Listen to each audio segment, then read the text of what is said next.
back in the 80s and the 90s, trend that became a huge, trend, for cartoons, that was, it would become quite common, and it seemed like, oh, hey, every cartoon show was just trying to, grab onto it and just, would jump forward, I'd say, was the idea of making younger versions of characters that we all knew and loved. And the three that we're going to be looking at, specifically, are Muppet Babies, a puppet named Scooby-Doo, and Tom and Jerry Kids. So, let's make sure we have our snacks, all of our popcorn, all our butters, and all that stuff, so we can chow down and, look back and think, this is gonna be good. So, let's look at Muppet Babies. For Muppet Babies, the show was created by Jim Henson, the creator. The show first started in September 15th, 1984, and would continue, get this, for 8 seasons until November 2nd, 1991. That's pretty good. For this show, I was expecting something for very young kids, Disney Junior age. And by Disney Junior age, I mean, say, 5-year-olds and all that, the age bracket. But I was actually surprised that although the show was cutesy, it seems like a show that even adults wouldn't groan at. Gosh, he looks just like I did when I was a little tadpole. Take some time and get to know him. I'll be back in a little while. But be sure and take good care of him. He's very young and very delicate. I'm very yucky. Yeah, when watching. Because I've noticed that at times, say, when it comes to some children's TV shows today, that sometimes there'll be moments where, an adult will go, ugh. Or just, any adult will just go, ugh. Anyone sus? Brittany sus! What? I literally didn't do anything. That's sus! That's sus right there. I just came in here to say hi to your mom. Okay, she's the imposter! But, there's sometimes, you'll just watch and think, oh, this show, or heck, even, I'm thinking about, what was it, I gotta say this, though. It was Out in the Chipmunks. Well, there was, rather episodes, say, sometimes, where kids, using their imaginations, such as, hey, we're in a battleship, man the torpedoes, everybody!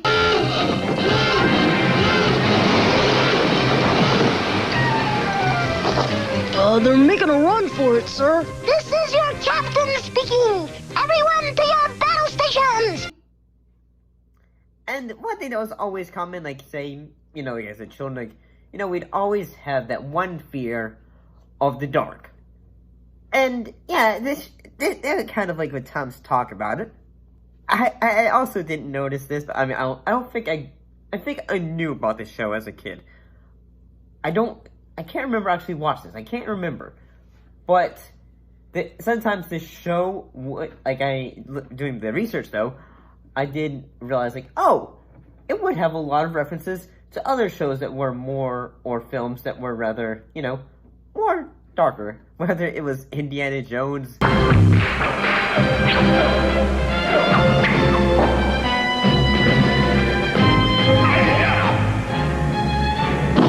Gee, this never happens to Indiana Jones.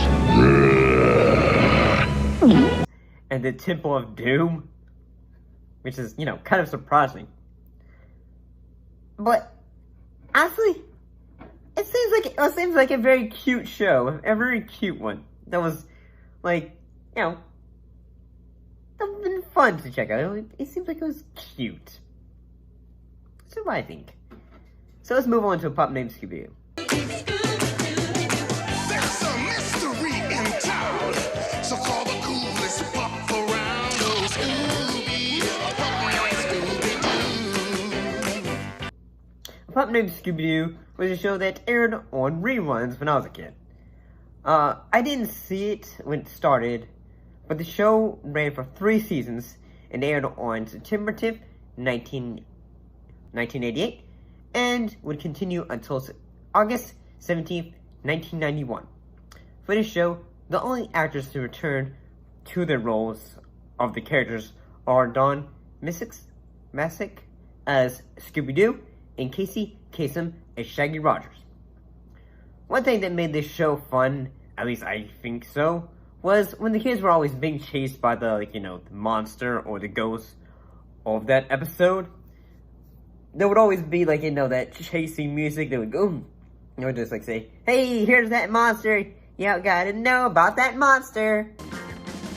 From the depths of the ocean blue comes a tale of a haunted crew. They had a captain with the name of Boo. Boo Beard was his name. Boo Beard. Coming. Or Ghost. For the show, there were some characters that appeared by the, you know, like, you know, in other shows as well. Whether it was the kids' parents, or heck, even in this case, Scooby's parents, at least. I think they did appear one time in one episode where I believe Scoob's mom, even called him Scoobert. Yeah, I think his full name is Scooby Scoobert Doo. A name reference, like, you know, to, like, the mystery genre. I don't really like mysteries, so, you know, like, Agatha Christie's and all those kind of vibes. Was the character of Red Herring. And if you didn't really understand, Red Herring is actually a misdirection in the mystery genre. Like, you know, like say, hey, well, that's a red herring. The bike in question.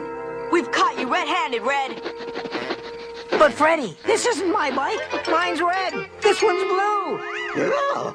No kidding. That's my bike. Liar, liar, pants on fire.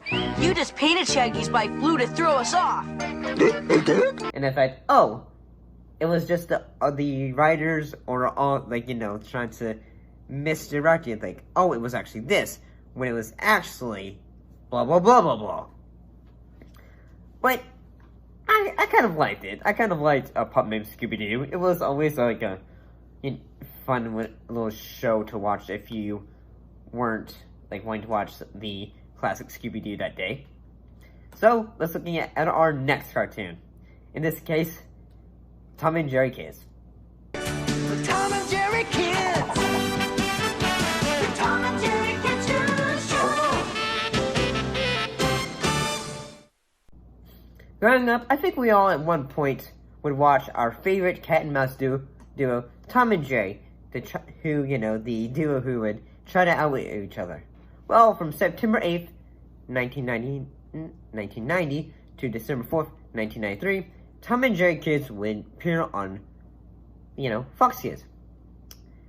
The show was similar to the classic cartoons, well, minus the extreme violence, and that it was toned down for kids.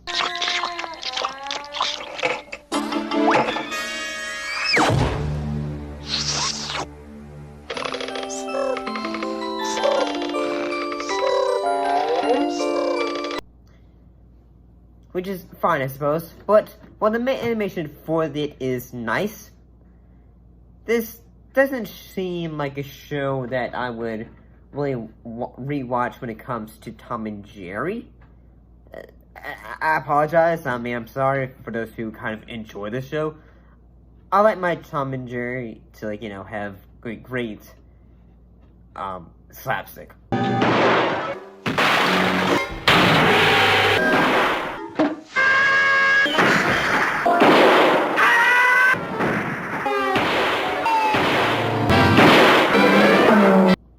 The show would have characters that were a staple of Tom and Jerry. Characters like, say, Droopy and his son, as well as the big bad wolf who was always after him. And I believe we would also have Spike, who would appear sometimes along with his son, or maybe it was Spike and his dad, because Tom and Jerry were like a young mouse and a kitten. So wouldn't that mean it's Spike as a puppy and Spike's dad? Maybe his dad was named Butch. I watched this show as a kid. I don't believe I watched it as much as, say, a pup named Scooby-Doo. Why, those little so-and-sos? How do they do it? They have all that darn luck. It isn't fair. It isn't fair, I tell you. It makes me mad, mad, mad, mad, mad, mad, mad, mad, mad, mad. I've had all I can take of those flea-bitten mutts. Yeah, like I said, if it was on, yeah, I would watch it. But it's not like a show like, say, yeah, I remember this. It wasn't like, say, yeah. Like, if it was just something that was on, then sure, I would have watched it. But not something I would just go out of my way to watch. But, what are your thoughts on all three of these shows? Did you like Muppet Babies? Did you like A Pup Named Scooby-Doo? Or were you kind of like, say, yeah, I liked Tom and Jerry Kids? See you next time.